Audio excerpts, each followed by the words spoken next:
Shalom, everybody. Hope everybody's doing great. It's our Monday study time. Yes, to get into it today, but I hope everybody's week is going great. Let's see here. I don't think I missed last Monday, so there's no like. I know I don't always have to explain, but I try to at least let everybody into my life and let you know as to why sometimes I don't make it. I think I made it last Monday, so honestly, I'm pretty happy with that. Just things happen, sicknesses and that come along, or we weren't here for whatever reason. But so I just try to like keep everybody, in my circle, in my bubble, and just to keep everybody known, that I didn't make it for whatever reason and that I missed it and sorry, but here I am, kind of thing. But anyways, let us get into it. We read chapter 24 last time, and this was the one that I told you to me. This is where you kind of see where whenever you read certain books and you get to that one part in the story where here's like the love scene or whatever, the the first meet, you know when the couple that is that the title is kind of like uh, signifying that they're going to meet. Then all of a sudden you get to that one chapter where it's at. But Father has romance stories in his word, so that this was one of them. And it honestly, when you really read it, it's not necessarily focused so much on the relationship blooming with Isaac and what's I always get mixed up with her. Oh, Rebecca. Rebecca. I get mixed up with her and Rachel sometimes. But it's not totally focused on them. It's for him, but most of it, we could see that it was the servant of Abraham, and what you know through his faith in the love that he had for his master Abraham, and how it turned out successful. And he brought a beautiful person um, to Isaac, to Isaac's way. And so, yeah, and then of course we got to see where Rebecca, she did decide to go um, to another place and to marry someone she never met. She knows that he's related, it's family, um, that she was going to be, but Abraham left a long time ago, so um, she doesn't know him. Okay, let us see what else I can try to um, recap on. Mm, we did get to see that it was from um, the tribe of Abraham. He didn't want anybody else from from where he was at now in Canaan. But he also made sure that his servant wasn't going to take his son back that way, because remember, Father took him from his place. Father's like, I'm going to take you. I'm going to make a place of your own. I'm gonna give you a place of your own. Um, and so that's why he made his servant, in a sense, promise him that he would not take him back to his land.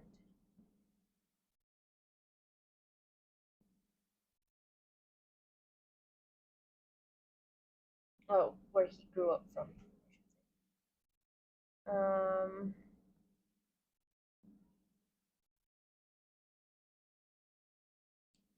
I'm trying to see what else. Um,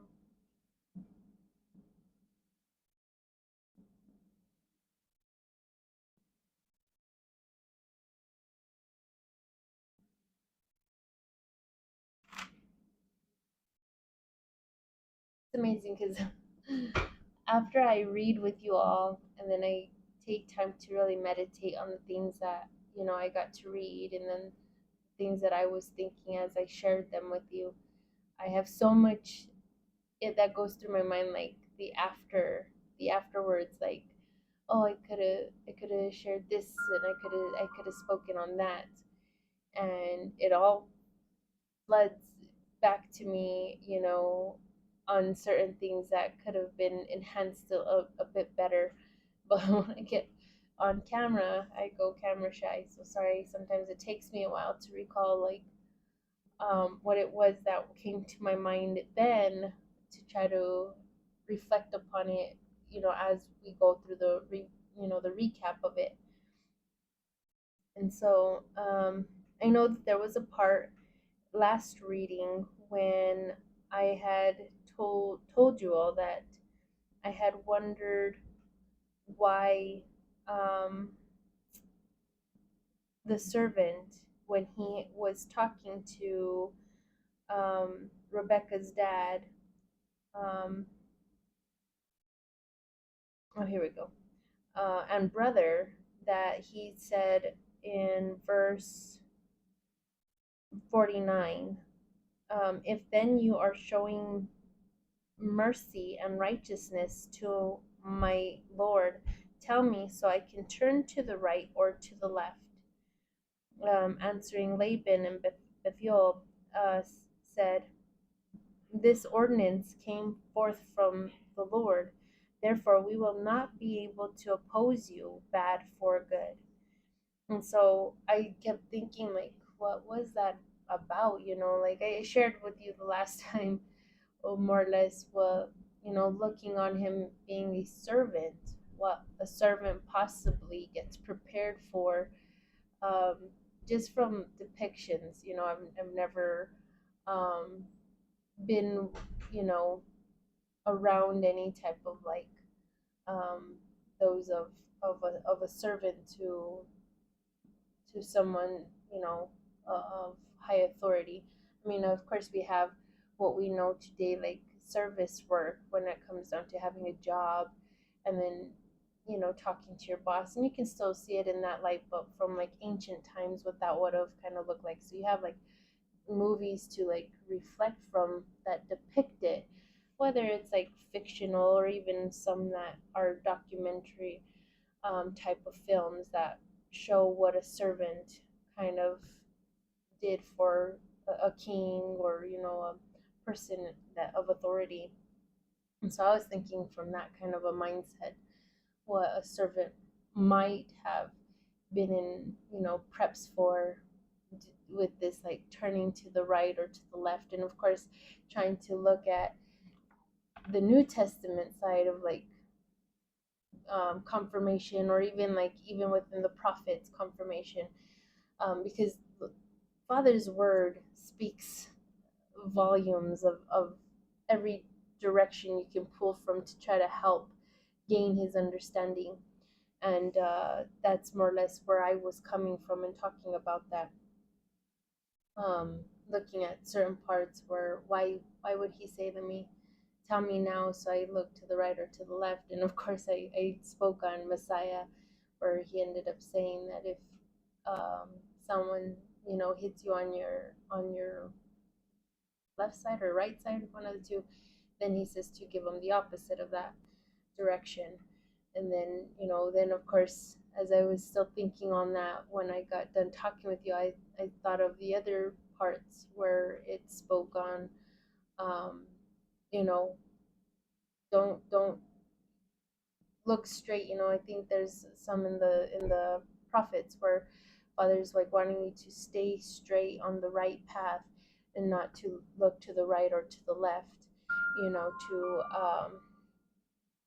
to take you off course, to take you off of the path, that you're right on. And that, let me see if I could try to find that scripture to kind of like back up what I'm trying to say. And then of course it kind of fits well, because then, as you keep reading what the servant ended up saying, about, Father having put him on the right path. Let me see here, the road of truth. We read about that one. Um, oh, yeah, it would be in 48. And being content, I worshiped the Lord and blessed the Lord, the God of my Lord Abraham, who helped me on the correct road. And so, therefore, he felt like that he was put in the right path, leading him to exactly where Abraham, wanted him to end up, and that was in his father's home, in his tribe, his father's home. And it led him to his brother's house. And so then when you read, tell me now so that I can look to the right or to the left, um, as I went on a search to kind of see more or less what that could have been, even looking up the verse itself, because there's the internet has like this Bible hub to where you could put a scripture, and then it'll pull up many different types of translations to kind of help you gain the understanding, because there is that one prayer, or is it scripture, where um, that you're wanting Father to give you his knowledge and wisdom, and then it says to but with all that get an understanding. And that's where it says that you work hard with Father as you're trying to diligently seek him. You're wanting to have that full on understanding, what you're reading, because like I said, I take my time with it now, because when I first got introduced to the word, being being Catholic one time, I only knew Father so much by tradition and by pamphlet material. Not even the Bible did my mom ever open up, not in the church itself, and not even at home. So I never opened up my Bible that way. And when I got with my husband, well, my boyfriend at the time, he was my boyfriend, and I started to go to his church. And then that's when I got exposed, to seeing, that a church actually opens up a Bible.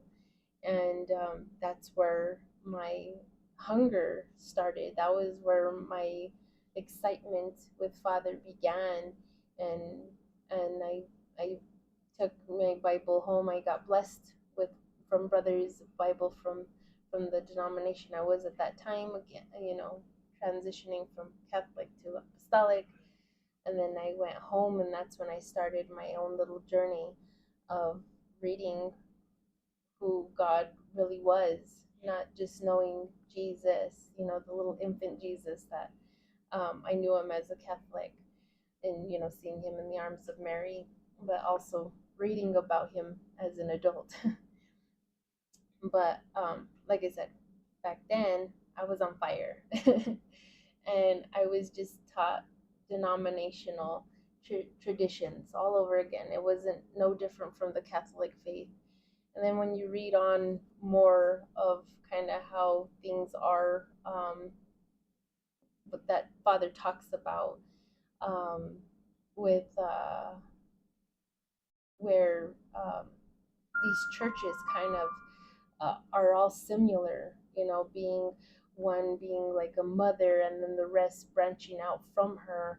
You see that kind of understanding to what you come out of. So like, even though I transitioned from one uh, tradition into a different, there was not too much a difference. I mean, besides like this letting go of the saints, and then of course then I went into this one. But this other denomination, we still did Christmas and all this other stuff. But I'll get more into those type of details down the road, like I keep saying.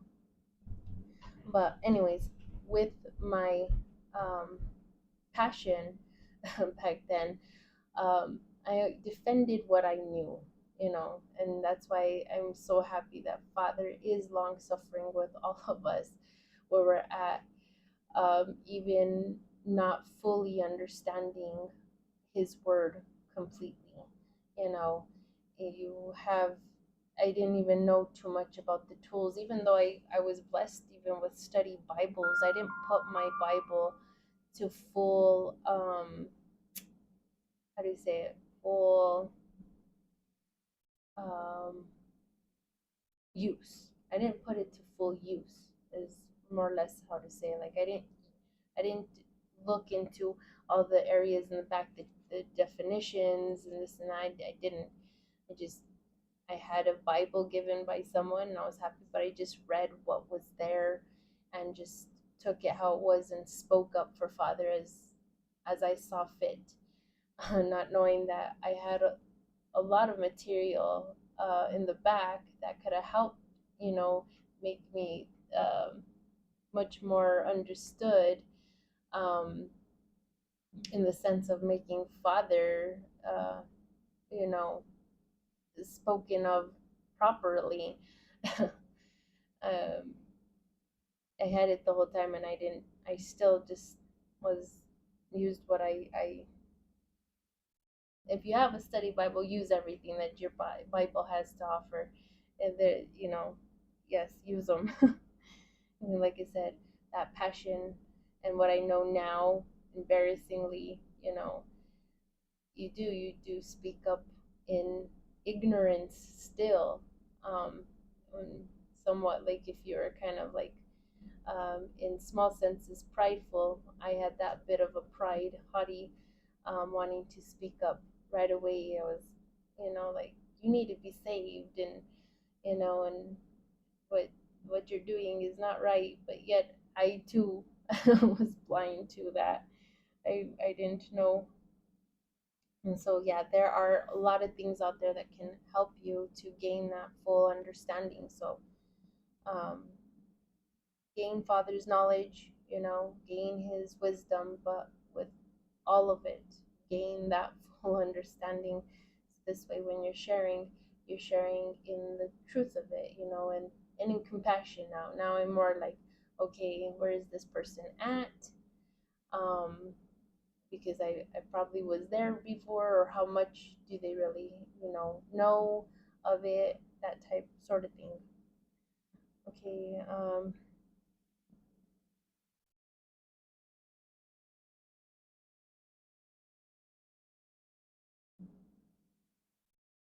okay, well, there is Proverbs that we can look to an example of. Um, it pulls up Proverbs 4, 25 through 27. Let thine eyes look right on, straightforward, and let thine eyelids look straight before thee. Ponder the path of thy feet, and let all thy ways be established. Turn not to the right hand nor to the left.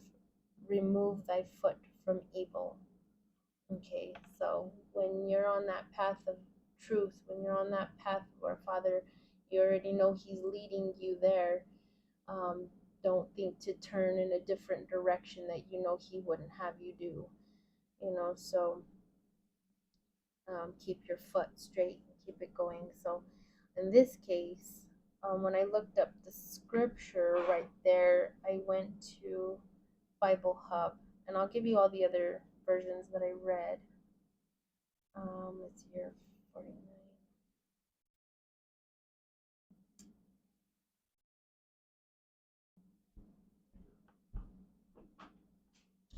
Okay, and it says, now if, and this one's from the New International Version. Now, if you will show kindness and faithfulness to my master, tell me, and if not, tell me, so I may know which way to turn. And then New Living Translation. So tell me, will you or won't you show unfailing love and faithfulness to my master? Please tell me yes or no, and then I'll know what to do next. English Standard Version. Now then, if you are going to show steadfast love and faithfulness to my master, tell me. And if not, tell me, that I may turn to the right or to the left. And then now, if you will show kindness and faithfulness, this was the very end Standard Bible. Um, now, if you will show kindness and faithfulness to my master, tell me. But if not, let me know so that I may go elsewhere. Okay, so all that pointed to, all that pointed me to is like to for him to just make it, so I know what to do next, kind of thing, to turn to the right or to the left. Even though what I shared last time, in the sense of like, should I give you either my right or my left cheek, because there's that one thought that came to my mind where Messiah said that if, as someone strikes you on one side of the cheek, give them the other side.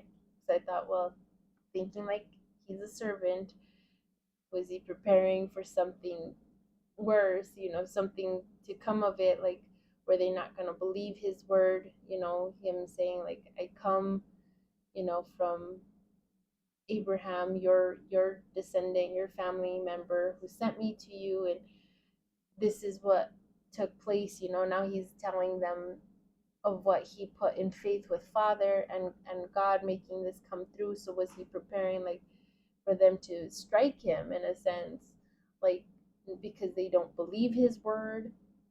So even though colorful, I was coming at it with that type of understanding. Like I said, I'm always going to keep trying to encourage all of you. There are lots of ways to try to get that full understanding. Use them, help yourself to grow. And it will be like, oh, okay, so that's what it was meaning. Okay, so yes, although colorful, we could see where he was going with it. It was a different type of like what he had to kind of make a decision upon, now that if they weren't going to um, allow this to take place, even if they didn't believe his story or whatever, then he was just letting them know, I need to know now, because my master's in waiting. And then, of course, that was my mindset, like, because of him being a servant, he was just preparing for the worst. If it was going to be like a strike, I don't know, if masters get upset that strong and just strike you for no reason. And then, of course, I went into other directions to try to see like what it talks about, like on servants. And there was another article that I can't recall it too much, but it was kind of showing that even Messiah was kind of portrayed as like, showing that he even says that even a servant can be um, kind of, how do I say it?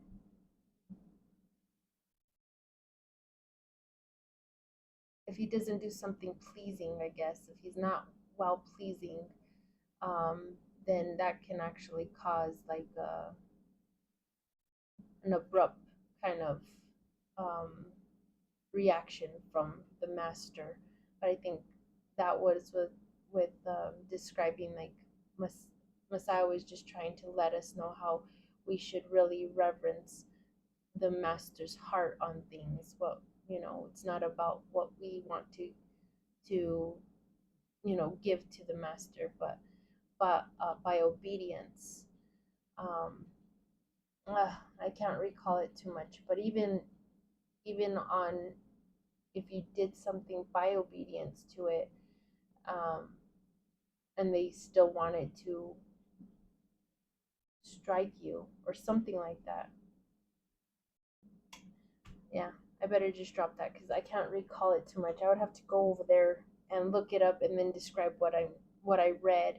And I was just like, but why, But that led me on a different trail, and I don't want to go there.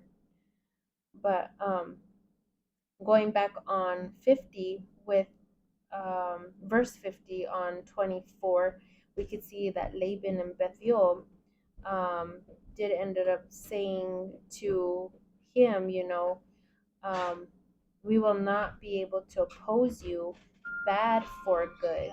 So I thought, were there like letting him know, like, you're not going to get struck by us.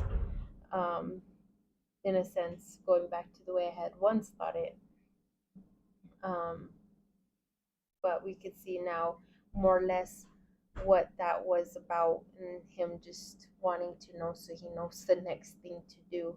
And they weren't going to oppose um, and reject what they, they're like, God's the one that ordained this, we're not gonna stop this. you know there's another part in Bible Hub where I think it says that we can't. Oh no, I think it was in the English Standard Version where it says something like, we can't tell you nothing good or bad. We don't know what to tell you. Something to that. That's what made me think of that. But it made me think of, because we could see where Abraham, when he was talking to his servant, um, that he said that if the girl said no, that she wasn't going to come this way, then it would um, stop him from his oath, from the oath. But because of the fact that he said to try to take a wife from, his tribe, and it led him straight to his father's house, well then I think with him wanting to know what to do, like, whether to go to the right or to the left to for the decision, made me wonder if he would have gone to the next um, child of, or the next family within Nahor's sons, to try to find, you know a family from within the tribe. Because if you remember, when we go back to chapter 22, verses 20, here we see that Milcah had several sons with Nahor. Not just Bethuel, where we see Rebekah comes from. So here I went into thought, like, would he have gone to the next son of Nahor to see if one of the daughters, from the next son, from Abraham's nephews, would have become Isaac. So that's what came to my mind, when he was like, let me know if you're going to, so I can make the decision, of what I got to do next to get to the next, in a sense, the next son, before I could just up and go back to my master, from all girls having said no. Um, but anyway, so that's what came to me to try to talk on, a recap by everything. To me, it was just more or less about the the journey of the servant, and how he was excited, and you could see that father was hearing him, even, even the servant. And if you read the description part, on the video, you can see more of my thoughts towards, scriptures that kind of show where father is with everybody. He hears every one of us, and he will do, you know um, miracles in our lives. We don't He's just with all of us, and all it is that we have to just be pleasing in his sight, and we just have to follow his ways and his commandments. Okay, so now let's move on to chapter 25. 25.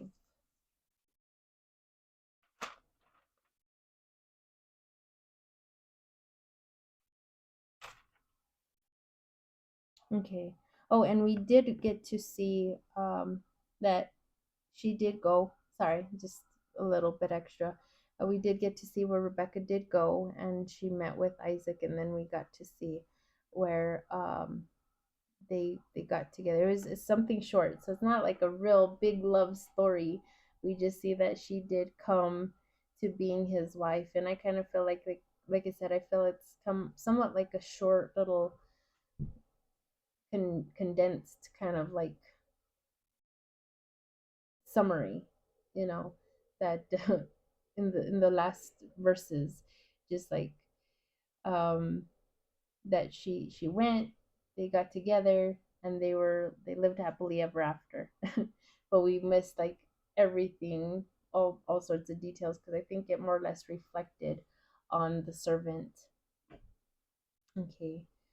um Let me get ready to put my 1 hour mark, and then pray to get Father to help us with our understanding.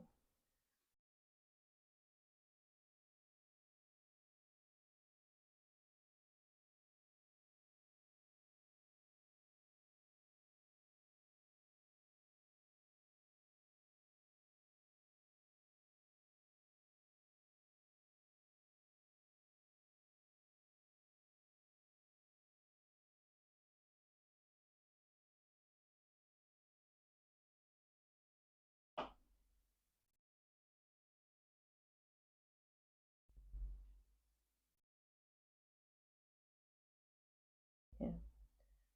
Sorry. I was looking up a word that I had just spoken of, and I was like, I wanted to make sure I had in the right sentence. If I had the right word. I'm always checking myself.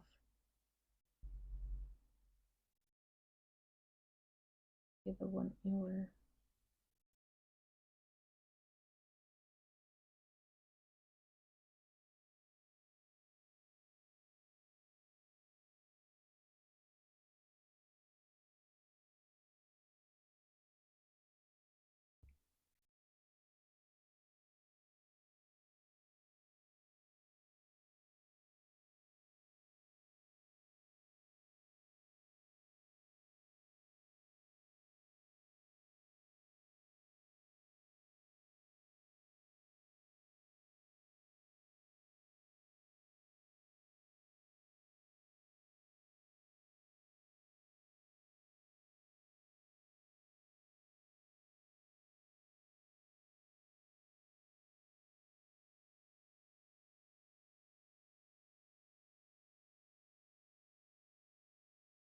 Okay. But before I get to putting the hour, sorry, I wanted to give you what I was saying this whole time, and it's found in Proverbs chapter 4, verses 5 through 9. Get wisdom, get understanding, forget it not, neither decline from the words of my mouth. Forsake her not, and she shall preserve thee. Love her, okay, this is wisdom, and she shall keep thee. Wisdom is the principal thing, therefore get wisdom, and with all thy getting, get understanding. Exalt her, and she shall promote thee. So be happy when you finally have understood something. I do. I'm like, oh, okay, that makes sense now. I get super happy, especially like I'll I'll say something or I'll share something to my husband. He's like, no, that's not what it is, and I'm just like, what? I get like, ah, okay. And then I go and check it out and stuff, or he'll explain it to me. I'm like, oh, okay, okay. So you get happy. So exalt her, and she shall promote thee. She shall bring thee to honor when thou doest embrace her. She shall give to thine head an ornament of grace, a crown of glory shall she deliver to thee. Okay, so wisdom. Enjoy, wisdom from Father. Make sure you get that understanding. So always check what it is that you're reading for full understanding. So I'll get to the 1 hour mark. Okay, I have it ready. Let's go ahead and ask Father to help us with our understanding today. Abba Yahweh, we come before you giving you praise and thanks today.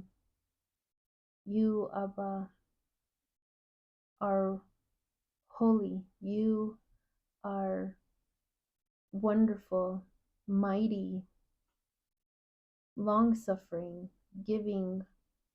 Anything that can be said of in good, Abba, is all about you. And even things that can be spoken on of tests and trials that are uncomfortable could be said on you, because you know how to find each and every one of us in our place and to meet us where we're at and to let us know that you are always around, always testing our minds and our hearts. For we always think that what we set out to do is good in our own eyes, but you look at the heart of it and you know if it's good for us or not. And so you bring to us what it is that will help us, grow in it, or you will show us that you are against it. May we always be intuitive to your directions, your words. So this way we can see, like the example of Abraham that we are following at this moment, and his son Isaac, and Abraham's descendants, that by Abraham you told him, as long as he is pleasing in your sight, you would be a blessing unto him. And that's what we are to do, Father. We are to always look to our ways and compare them to what you have in your word, to its examples, if it's right or wrong. Always examining our hearts. So we ask, Abba, that you always help us in everything that we do. So this way we are always pleasing in your sight, always gaining your favor, blessings. But we do thank you, Abba, still through our chastisements, as a father does correct his children. You love us to make sure that we don't go on doing things that are displeasing before you. So I thank you, Abba, for what you do in our lives. We come before you, reading your word again. Help us to understand what it is that is being spoken, looking to these examples so we can get encouraged, learning from their ways so we can see what pleased you and what you helped. Learning from their ways so this way we too can see that it didn't go so well and why didn't it. We thank you, Father, for showing us through these examples that we have. So sharpen our understanding, Abba. We love you and we submit ourselves unto you. In Yeshua's name, amen. Okay, let us get started. Okay, chapter 25, we have titles for it. There's 1, 2, 3, 4 titles to this one chapter. And we do have little letters that I need to be mindful of on each page. So hopefully I find them quickly. Okay, so for this chapter, we are going to see Abraham's death come about, Ishmael's descendants spoken of, Jacob and Esau mentioned once again. Esau sells his birthright. Okay, we will see that. Oh no, I said Jacob and Esau. We'll see that once again. We haven't gone to them yet. I was on Isaac for whatever reason. Okay. I was thinking of Isaac and Ishmael coming together when I put them together as Jacob and Esau. But no, those ones will come through Jacob or through Isaac. Okay, verse 1. Abraham added and took a woman whose name was Keturah. She bore him Zimran and Jokshan and Medan and Midian and Ishbak and Shua. Jokshan fathered Sheba and Teman and Dedan. The sons of Dedan were Ragu and Adbil and Asherim and Letushim and Leumim. The sons of Midian were Iphan and Epher and Enoch and Abida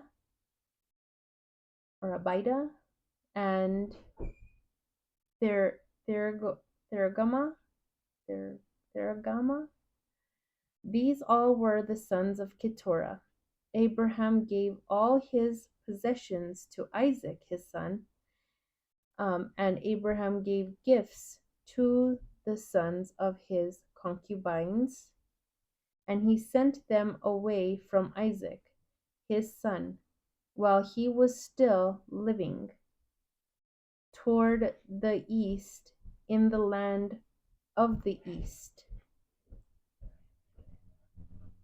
These are the years of the days of the life of Abraham that he lived, 175 years. And Abraham ceased and died at a good old age, an old man and full of days. And he was added to his people. And Isaac and Ishmael, his two sons, buried him in the double cave in the field of Ephron, the son of Zohar the Hittite, which is opposite Mamre. The field and the cave that Abraham acquired from the sons of Heth. There they buried Abraham and Sarah his wife. It happened after Abraham died, God blessed Isaac his son, and Isaac settled beside the well of vision. And remember, we did read where the well of vision was mentioned last chapter on verse 62.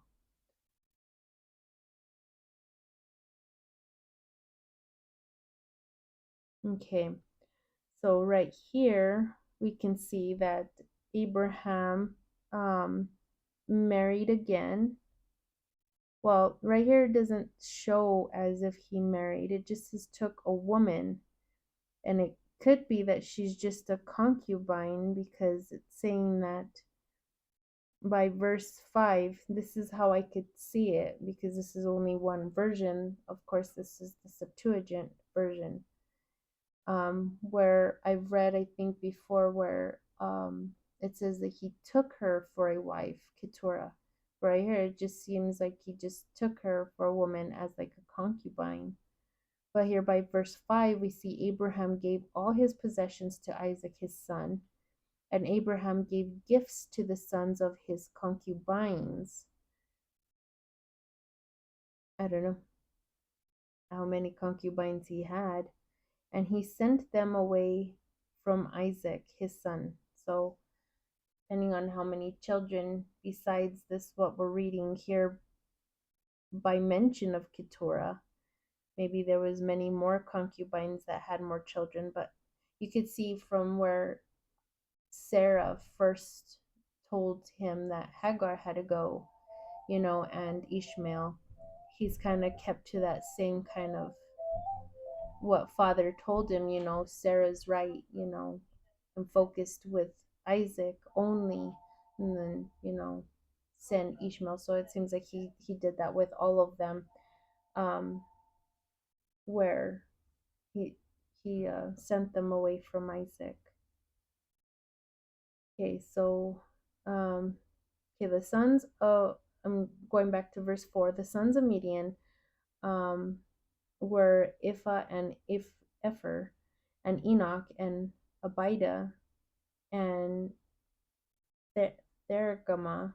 These all were the sons of Keturah. Abram gave all his possessions to Isaac, his son, and Abraham gave gifts to the sons of his concubines.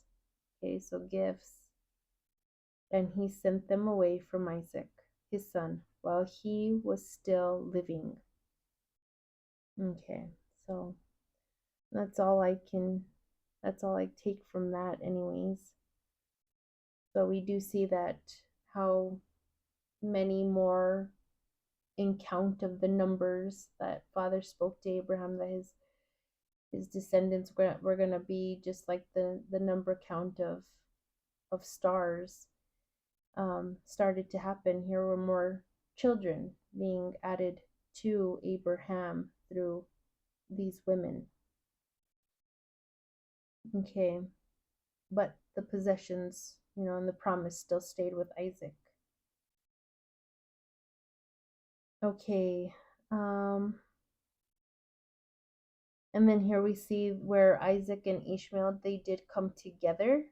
They buried Abraham in the cave that he bought. We got done reading about that, where he went and buried Sarah, and so now he was placed with her.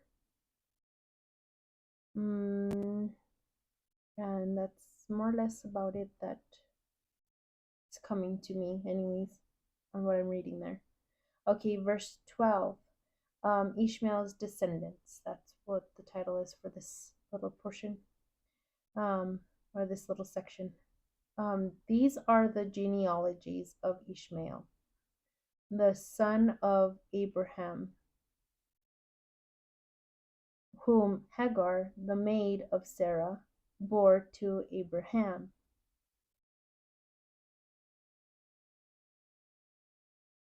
And these are the names of the sons of Ishmael, according to the name of his generations. The firstborn of Ishmael, Nebaioth,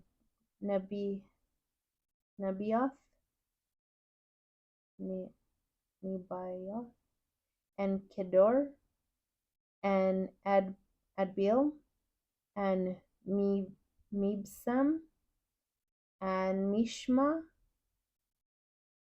and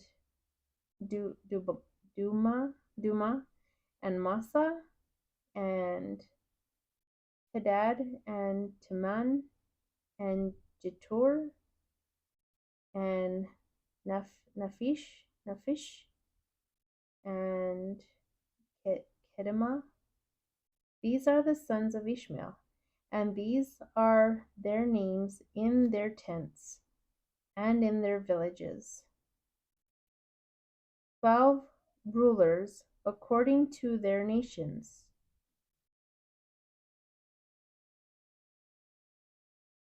Okay.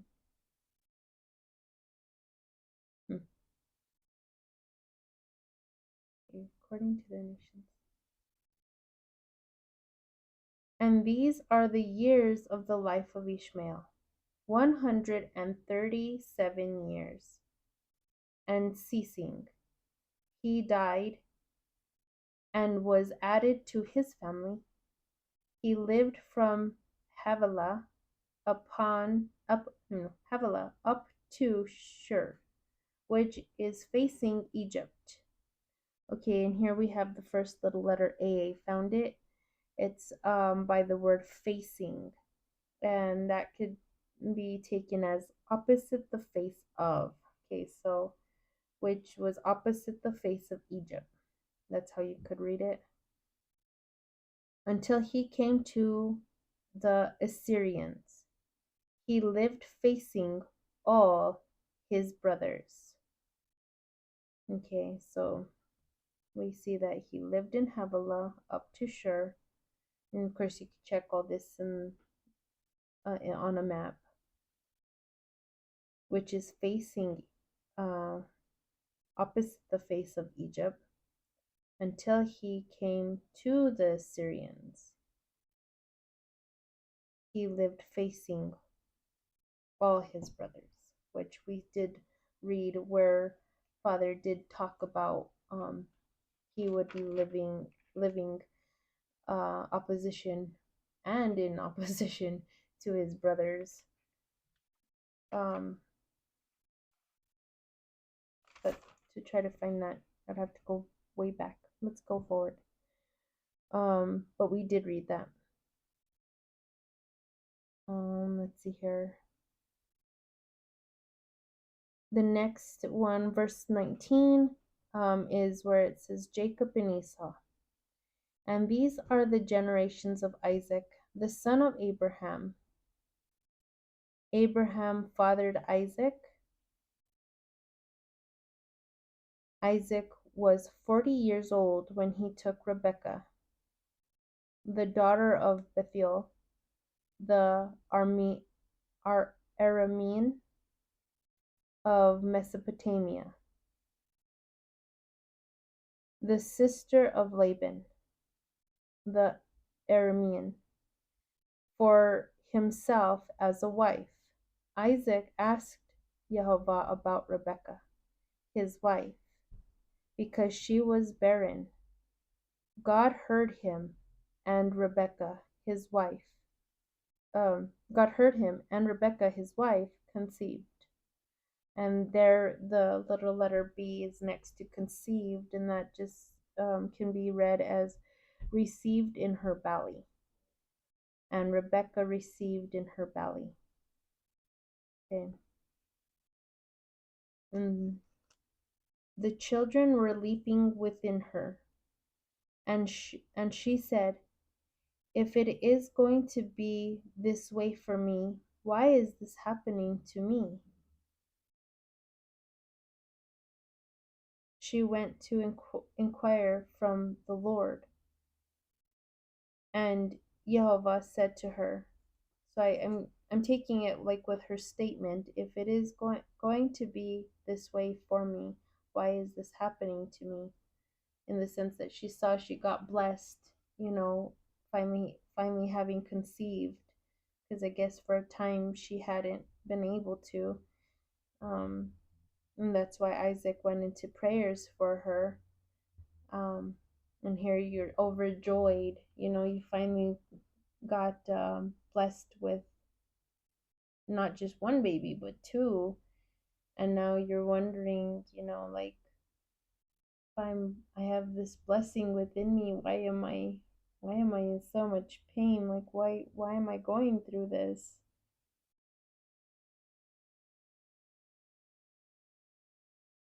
That's all I can think on why her statement is that way.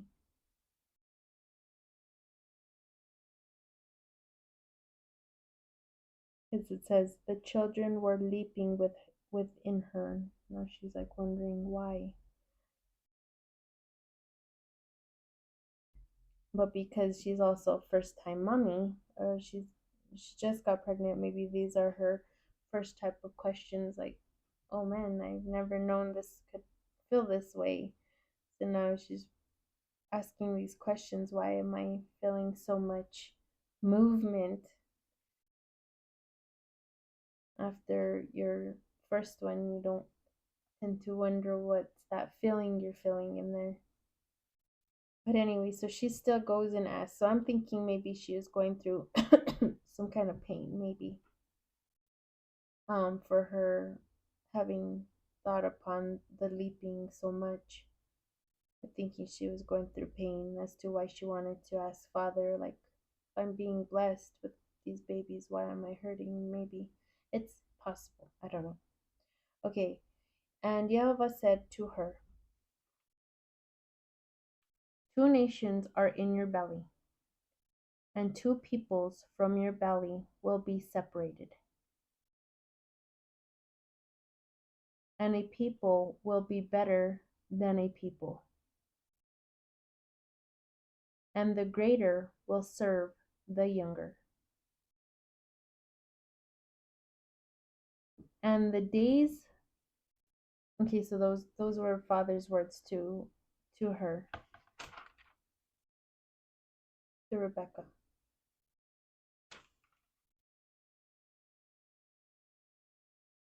And the days for her to give birth were completed. And here there were twins in her womb. The firstborn son came out red, entirely like a hairy hide. She called his name Esau. And after this his brother came out, and his hand was gripping the heel of Esau, and she called his name Jacob. Isaac was 60 years old when Rebekah brought them forth. The boys grew up, and Esau was an outdoor person who knew how to hunt. Jacob was a simple person living at home. Isaac loved Esau because his hunting was meat for him. Of course, a man would uh, favor the one that took up the skills of the meat group.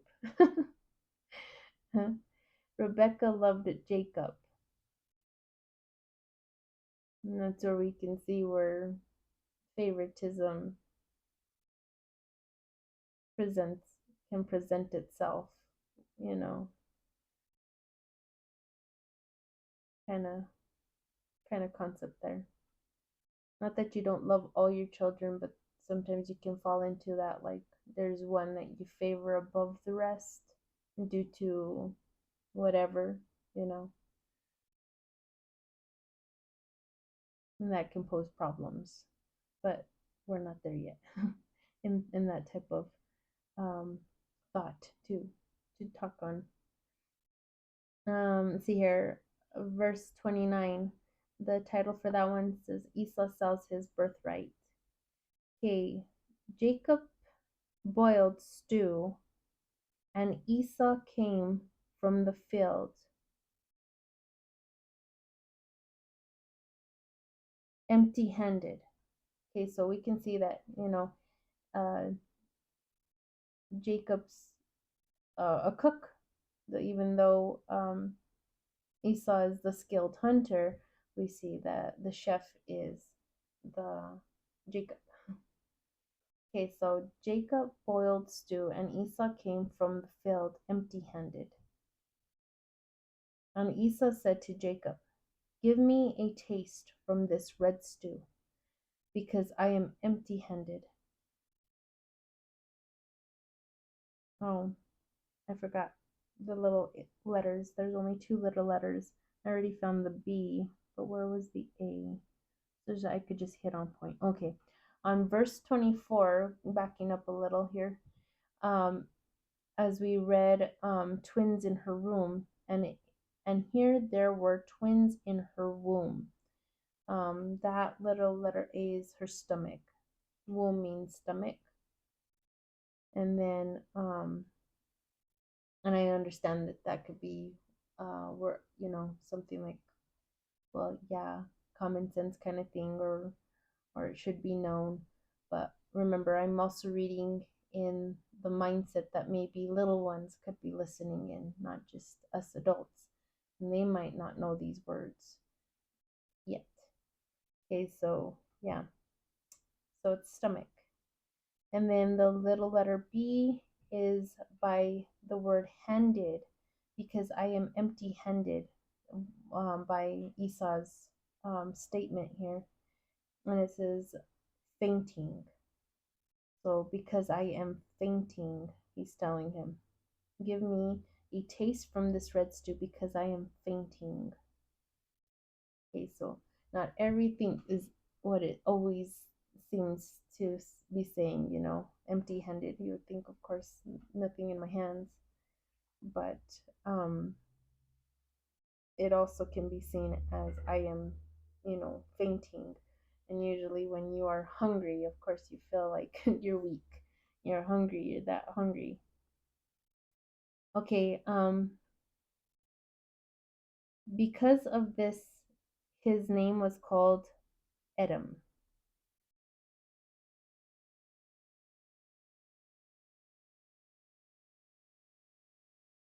So I guess Edom just means, you know, someone that's extremely hungry. Because, names have meanings. And because we can see where he's asking for this red stew, red stew because he's empty handed, he's fainting. That's the name that he was given, Edom. Okay, verse 31. Jacob said to Esau, give me today your birthright for me. Esau said, look, I am going to die. So what good are these birthrights to me? And Jacob said to him, swear to me today. And he swore to him. And Esau gave his birthrights to Jacob. Jacob gave Esau bread and lentil stew, and he ate and drank. And having stood up, he departed. So Esau despised his birthrights. And so, just like what we read the last time, when Abraham had his servant hold on to part of his leg um, to swear by him. Going back just a tad. Put your hand under my loin, and I will make you swear by the Lord. Okay, so that was one version that I got to see it as a type of like a deal. We all have our forms of making some type of an agreement, a deal, some shake hands, um, some word of mouth. And then right here we can see that being like the word of mouth here, by Jacob telling his brother, swear to me today, give me your word.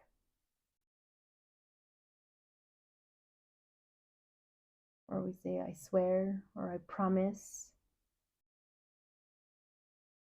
So here there's a deal, a trade.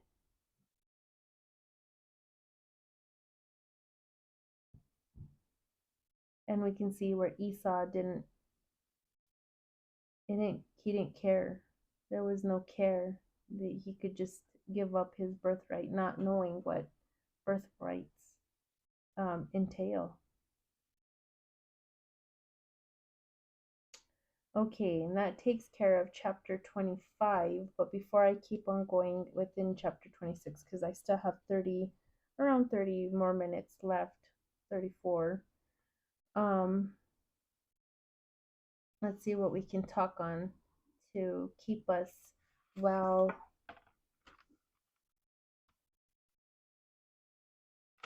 in memory of what we just read.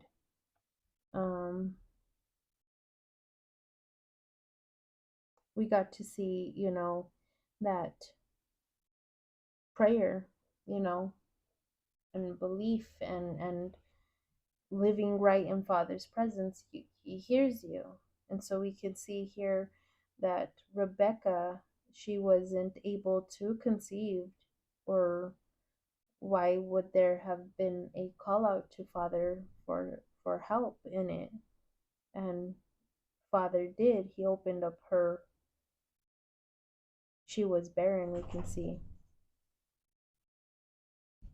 And remember when we read a while back how Pharaoh, when Abraham went to him, and of course he, fibbed. Not that it was all fully untruthful, because Sarah was his actual sister, being that they shared the same dad, different mothers, but still, the fib, and he lied to Pharaoh and he lied to Abimelech, that was his sister. He didn't give the full on truth. But what happened to the people, Pharaoh's people, and what happened to Abimelech's people is that Father made them barren. So Father can do all things. He's the life giver and he's the life taker. He gives us things. And we see that not everything is just due to disobedience, where we'll get to that in the laws, when we start to see why certain things will come by his hand, being angered that we are choosing to rebel. And then things like that come about. But not everything is like that, because we saw that the test came to Abraham about Isaac, about giving up his son, his one and only son. Would he do that? And so that was a test, not because Abraham was disobedient, would he be fully giving himself to him if Father asked him to do something way extreme. And he did. He showed himself that he would. So we see that Father causes things to happen. And so here Isaac went in prayer and asked for Rebekah. Rebekah didn't have to go and see any other doctor. Now, it's not to say that Father didn't make doctors. We'll get into that way later, with my thoughts on doctors and stuff like that. But if we all just turn back to Father's ways and really trying to read who he is and have this relationship with him, and knowing what it is to reverence a God, like I said, when I was talking on the servant, we have only so much depictions of what that entails of a servant under an authority. Not all of us come from different regions where there's still a kingship in place, and what it is to reverence in that type of manner. But we do still have, like, in a sense, mini masters, being that you have a boss at work, and you have to still learn how to respect the authority in your position of being an employee.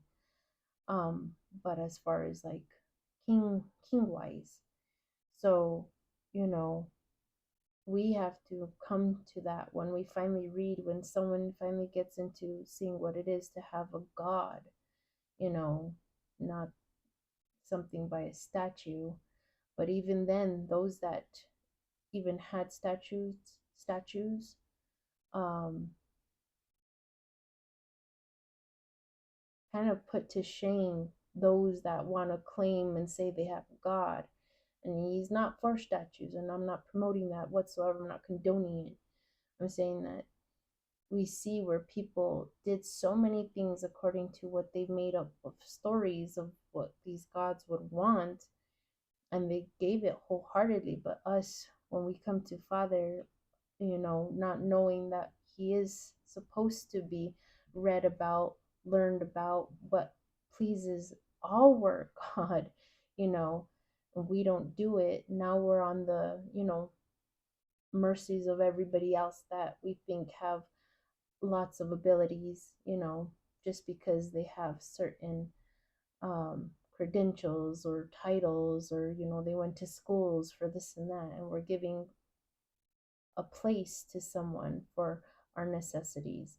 And then we start to think, well, then that's where I think a lot of people leave Father, because they think, well, I've prayed to him several times and he doesn't answer, and so now I'm seeking someone else, or there's many different attitudes with Father. But because we left knowing him, now that we gone put man in position of telling us Father's word to us. Not to say that we weren't given ministers to teach us, but we're also, and we'll get to that place where we will see that all of us now are able to look upon Jehovah through Yeshua and know him for ourselves and even test our authorities.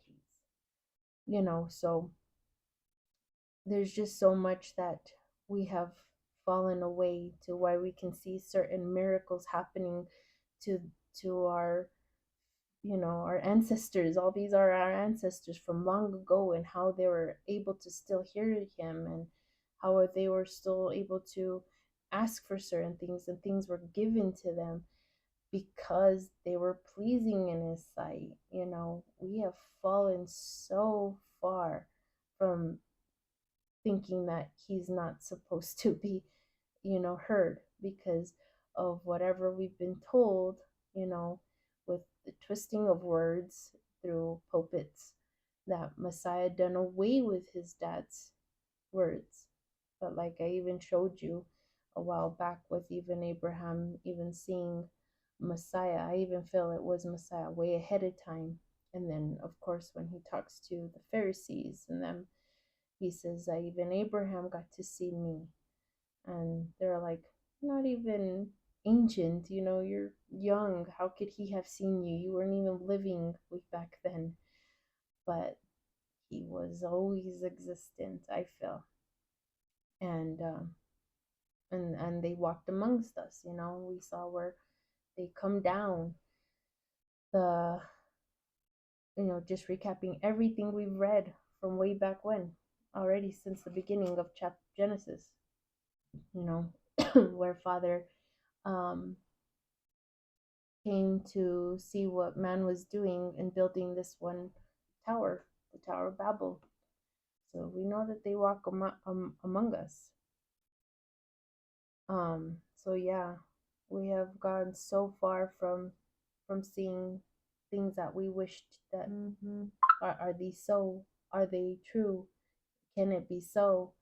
Yes, they can, but we have to get back to the ancient way of thinking that they exist. they are still today active, and getting back to giving glory to where glory is due, and Father deserves it. We've put too many people in his spot to give too much credit and think that he's not working anymore. But see, going back, sorry, can go off on a tangent if given some time to really think on everything, just by being inspired where we just were at. You can travel, like I said, enjoy the word, because Father talks from all the places that point to, like, it's so, it is so, it happened here, it happened there, it happened there, and it all points to him. But yeah, so here we see where Isaac called upon Father, and she was barren, but Father uh, opened her womb and gave her 2 babies. And so now we see, now it's not just Isaac who gets to hear from Father. We also see now where even a woman now, well, we got to see Hagar. She also got to see, well, Sarah got to see the presence of, I don't know, I think Messiah. She got to see Messiah where he called her out her laugh, you know. She tried to deny it. And then, but we see Hagar, who also saw the face of Father, and she stated that. And now we get to see where now Rebekah has an encounter herself with Father, and she heard his voice. So Father speaks to everybody. And we also heard the prayer of the servant. He did not speak to the servant, but he showed the servant he was around, because of how the servant, before he was even done speaking, Father knew what he was asking, and he lined up Rebekah exactly the way the servant was hoping to see Father by. Okay, so here we see Rebekah got to hear from Father herself. It didn't have to go straight to her husband and then he come and tell her she heard from Father. Okay, so Father speaks to all of us. Um, let's see here.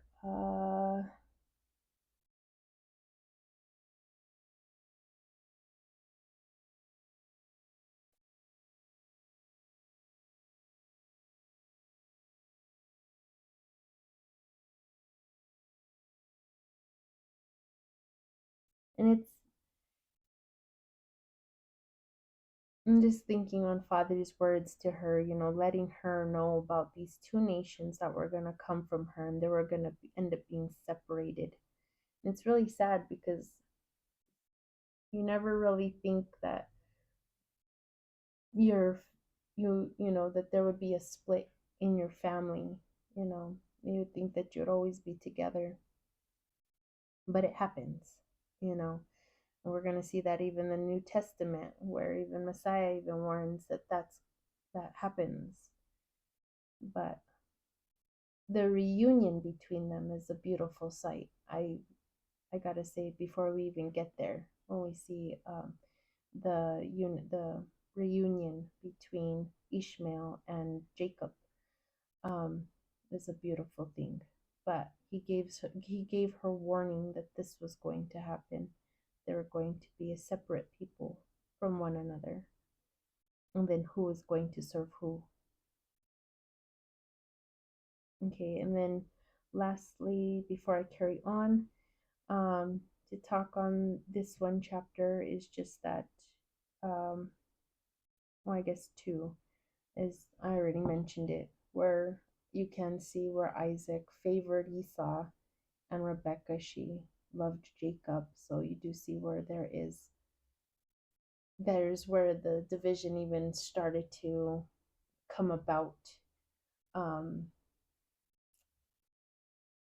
of favoritism, I guess, or how I guess it started to take root, um, from the boys, who knows, from the love and affection from their parents of how they, um, felt about each other,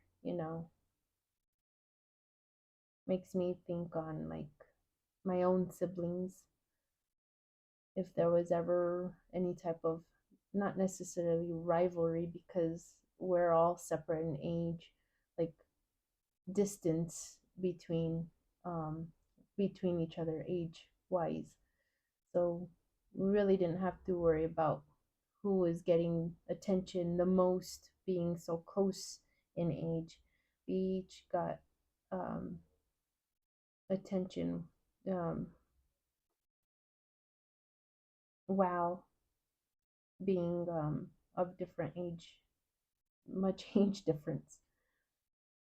We got equal attention, I should say. Mm,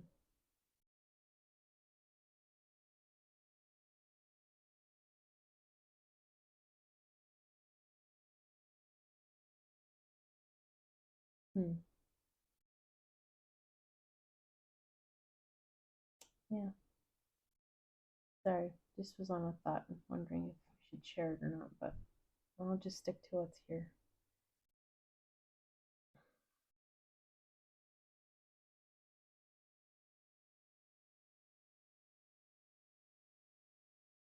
And I'm thinking now on my boys, it used to make me wonder because when I read this a long time ago, before I had my children, like I said, I didn't, I read the Old Testament, but I didn't understand the Old Testament. Plus, with the denominations I was under, um, I had to just look at I was told to just look at the Old Testament as just historical, you know, historical, um, material. That's about it. It wasn't something that I had to like put any work to obeying anymore, because Jesus came and paid the price and everything was nailed to the cross. And so, therefore, I was set free from anything to be thought on the Old Testament. But I still read it regardless. Because, like I said, when I came into the And that's where I give credit where credit is due. When I came into the apostolic faith, they actually showed me what it was to actually own a Bible and to actually open it up and read about this when baby infant Jesus that I learned from the Catholics and know about who he was and how it all started. So I always give credit where credit is due and how Father helped my growing. And so uh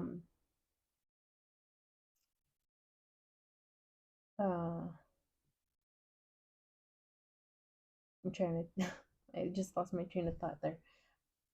um oh yeah, so I was reading the Old Testament. Oh, that's where I was at. Thank you, Abba. I was reading the Old Testament and before I got pregnant. And when I got to this one portion, I always wanted to make sure that I never showed favoritism to my children, because when I read that, that's where my headspace went right away, like, oh, favoritism. And even though I've never experienced it with my own family, my own parents, really, because like I said, I feel like my brother, my sister, and I, we both got individual attention, good, a well of supportive attention, being so separate in age. We didn't have to like fight one another for mom and dad. Hey, look at me, kind of thing. Um, and so I just put it in my mind that I didn't want to ever bring that type of favoritism or have that within me. I mean, I have tasted what favoritism can be like, because I mean, in a classroom setting, all of us trying to have the teacher's attention, you kind of see who kind of the teachers favor in the classroom.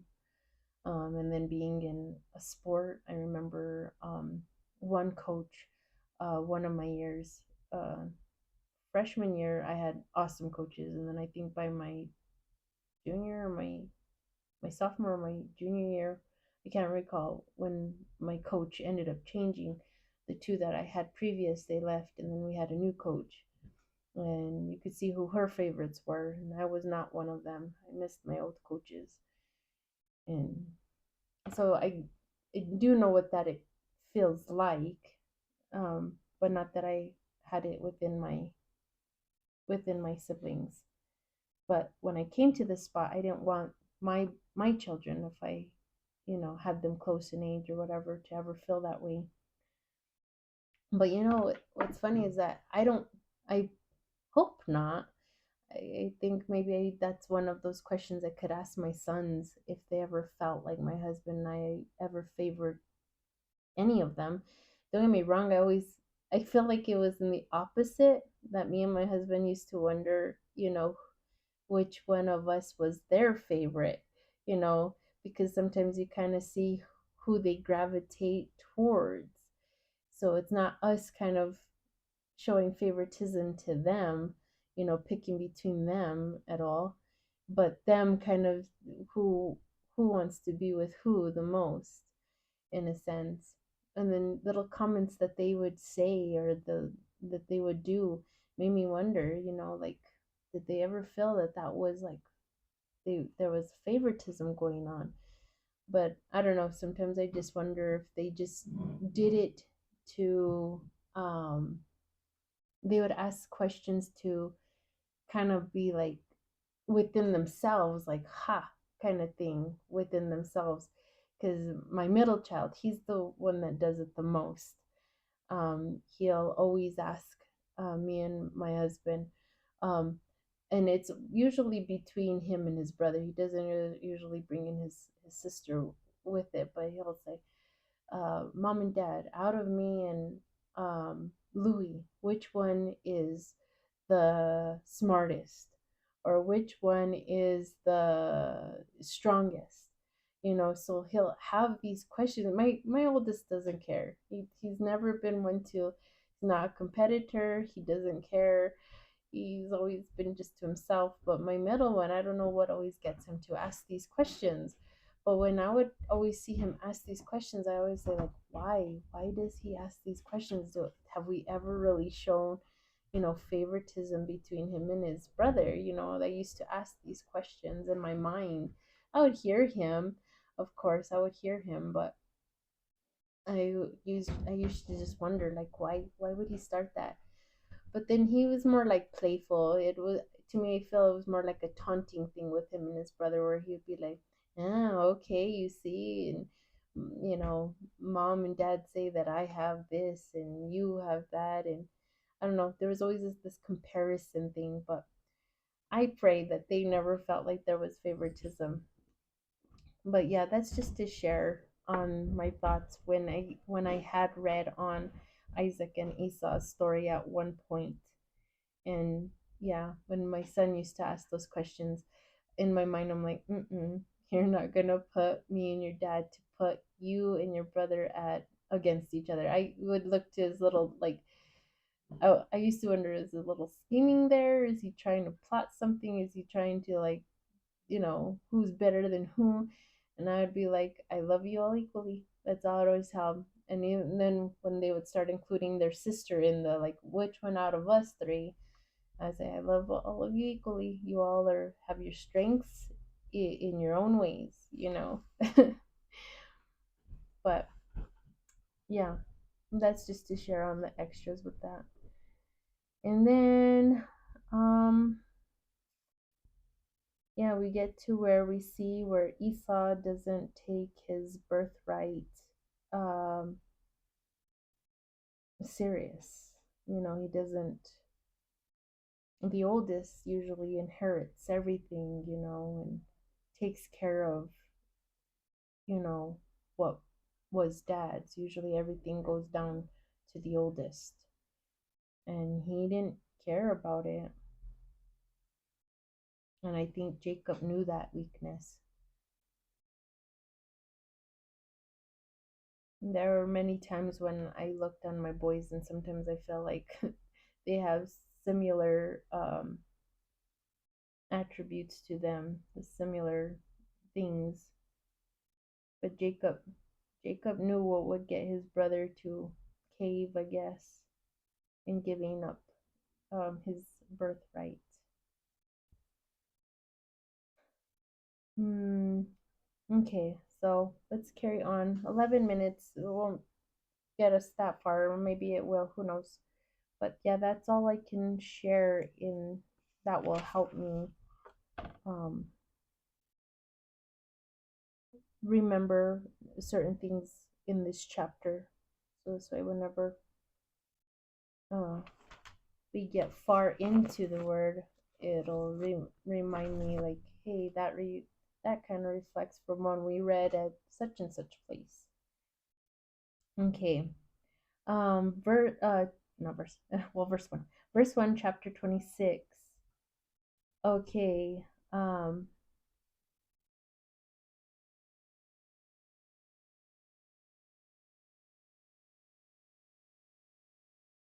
Sorry, I just had one thought in my head.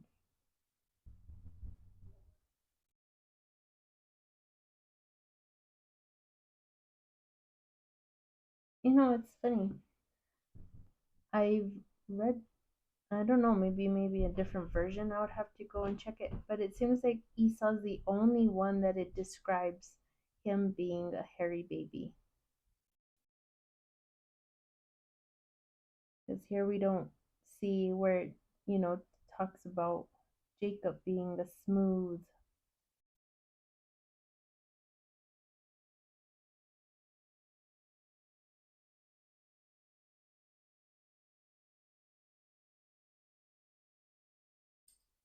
Yeah, it doesn't describe him being smooth. I mean, it'll talk about Jacob later when we see what ends up happening further. That plays out to what Father speaks about them separating, to make that happen. It will describe um, Isaac, but here it's just only mentioning that. And of course, when we get there, then of course we'll have this to come back to and point where it stated it. Okay. Um, verse 1, 26. Okay, the title for it is uh, Isaac and Abimelech. And then, yeah, that's it. Isaac and Abimelech for chapter 26. There came a famine upon the earth, different from the early famine.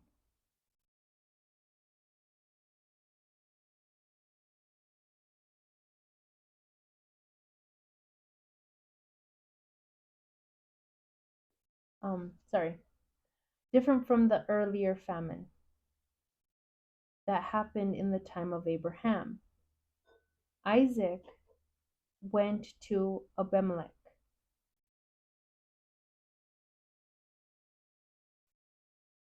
Okay, so I'm guessing because it's mentioning that it's different from the earlier famine, this one might be more severe, maybe. That's how I can take it, being mentioned of its difference. Isaac went to Abimelech, the king of the Philistines, in Gerar or Gerar. Jehovah appeared to him and said, "Do not go down to Egypt. Settle in the land that I say to you, and dwell in this land, and I will be with you, and I will bless you, for I will give all this land to you and your offspring, and I will establish my oath, which I swore to Abraham, your father, and I will increase your offspring like the stars of the heavens." So here we see the same blessings being spoken onto Isaac, as long as he stays pleasing in his sight, just like what was said a long time ago by Abraham. Of course, it doesn't say that here, but it comes with you listening and obeying. That's what it is, and that's what pleases Father. We did see that mentioned. And when you take him for what he says, you believe him, you trust him, and you do what he says, that's pleasing in his sight. So now we see him saying the same things to Isaac.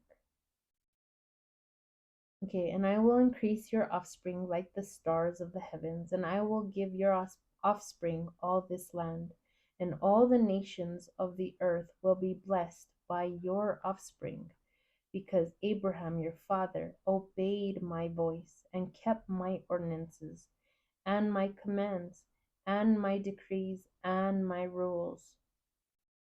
So Isaac settled in Gerar. The men of the place asked about Rebekah, his wife, and he said, "She is my sister." Like father, like son. So that's what takes me to that expression. uh, and who knows if maybe that's not something his dad passed down, in what worked for him. Like when you start being taught about um, your faith in your, that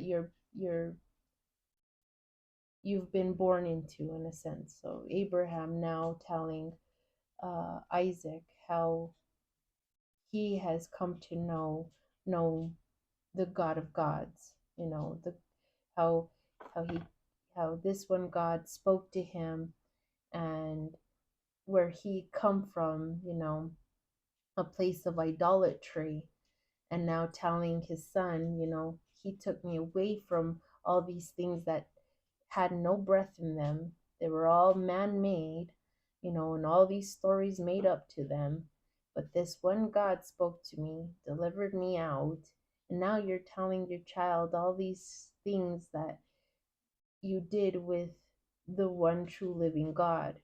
So this way you're raising him up in the belief of your faith, that this true God called you to obey and to have the faith in, that to have the faith of.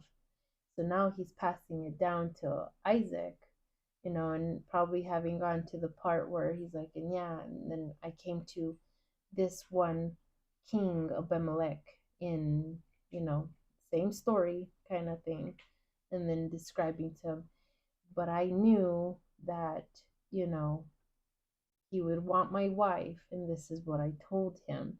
So I see him probably recapping his dad's uh, sayings, you know, and his stories. And now he is in the same position, having gone to the same place and meeting. I don't know if this Abimelech is the same Abimelech, or could it be just Abimelech Jr., another kind of king named Abimelech? Because, you know, sometimes the names carry on, you know, to the next one over. I don't know. But I'm just saying, like father, like son in this situation. Now he's telling him the same thing. And maybe he even has him doing it, and it possibly could be the same Abimelech, just because now that he's expressing the same thing that is said, like what his dad did, and they recap it, and they're like, this sounds way too familiar. They'll know exactly not to take Rebekah. It's just a thought there. Okay. Okay, so the men of the place asked about Rebekah, his wife, and he said, she is my sister. Okay, and we know for a fact this one is not his sister because she came in his direction for him. She followed the servant. She went with the servant. For he was afraid to say, she is my wife. And there we go. Even though he just heard from Father that he was going to be with him, he's going to bless him, he's going to do this and that for him. And yet he still has to work out his own faith. Just because you're born in your parents' um, understanding of faith doesn't mean you know exactly what it is that when your parents say prayers and you see them, you know, having come to pass, and you're just like, how did they get there? But now they're gone, and now it's your turn to take, you know, take your faith, what they've given you, to understand seriously and to work out, you know.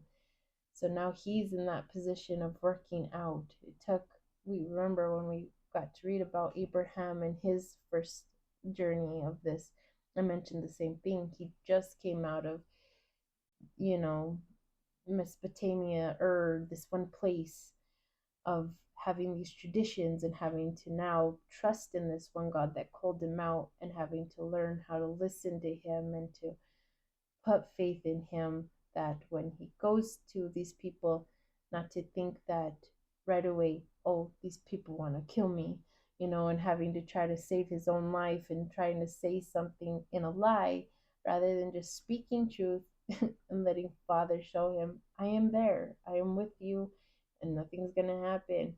But here he has to work out his faith, just because he has his dad's God and understanding. And even though he heard Father, now he has to work at, hey, you know, he did say he would, you know, be there for me, but will he? Now you're putting this one spot. Will he really be there? And then now you're still thinking, maybe I better do it this way to help it. No, don't. We all have to get to that one, that strength in Father. Like, no, you don't have to do work it my way. Okay, and there's time. But yeah, I'm gonna stop right there, of course. But you don't have to work it. We have to learn to trust in Father, that what He says will happen by Him, will happen by Him. But yeah, that's what that was taking me to. Like Father, like Son. Like Son, no, yeah, like Father, like Son. Or Son, like Father. However you wanna, I guess, express it. No, yeah, it'd be the other way. Because the Father's not acting like the Son. Father, like Son. Son, like Father. Son, like Father.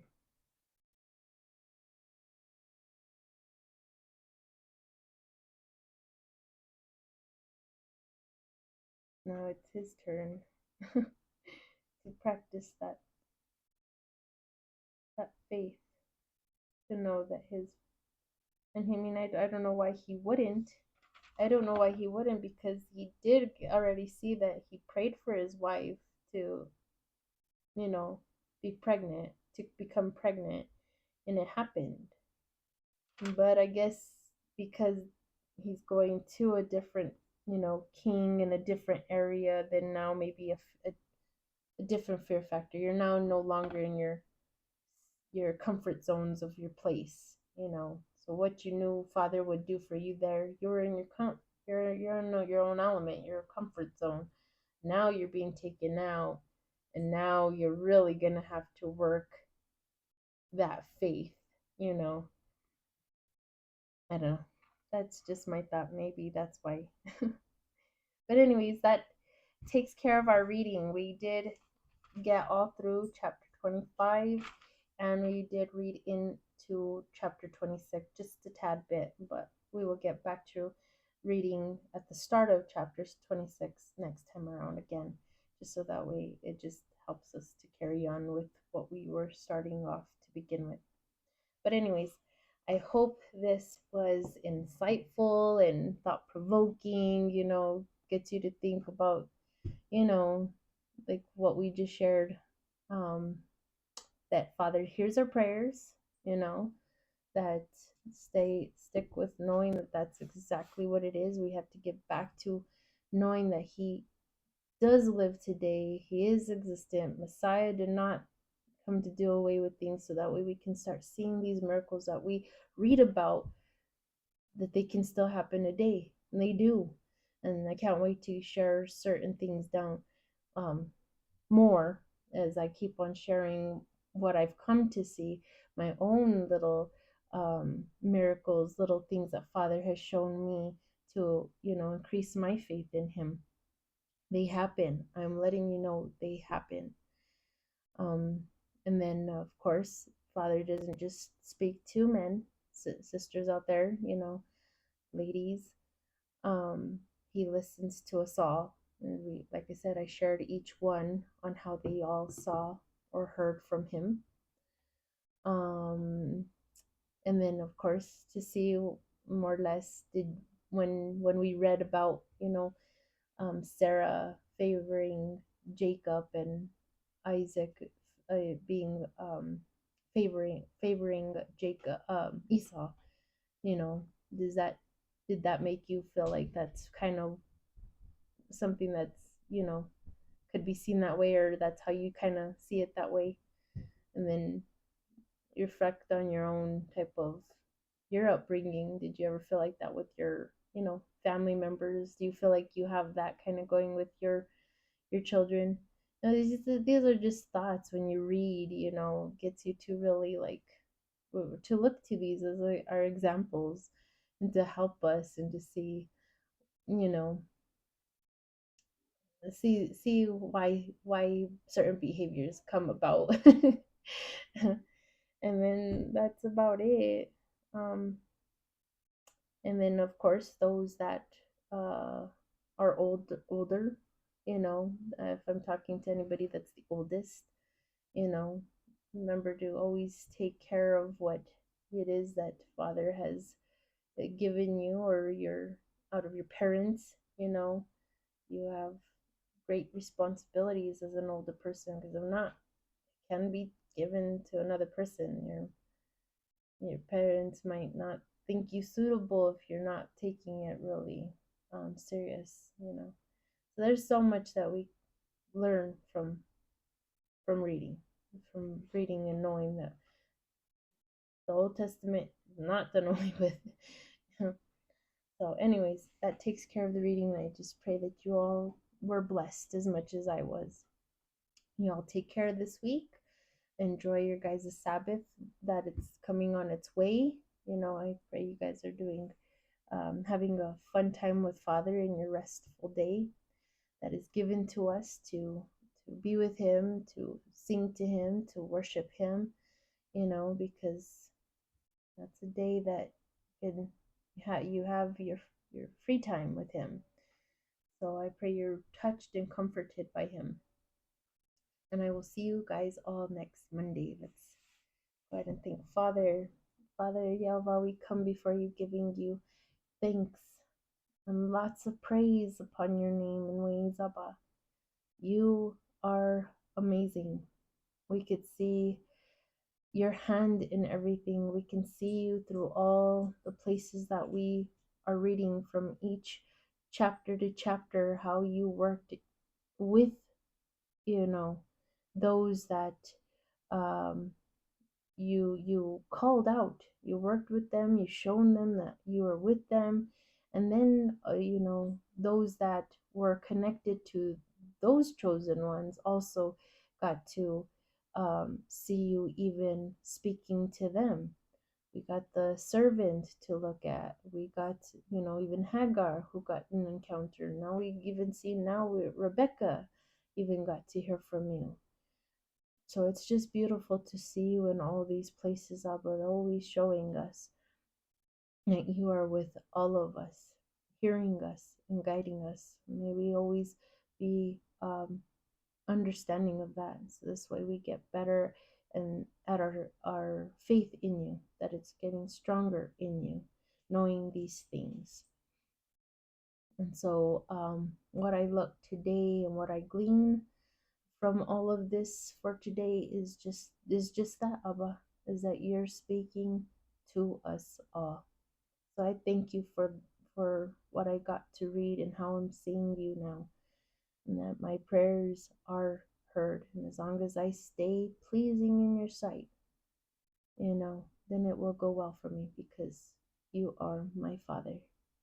You are my King. You are my God. In Yeshua's name, Abba, we praise you.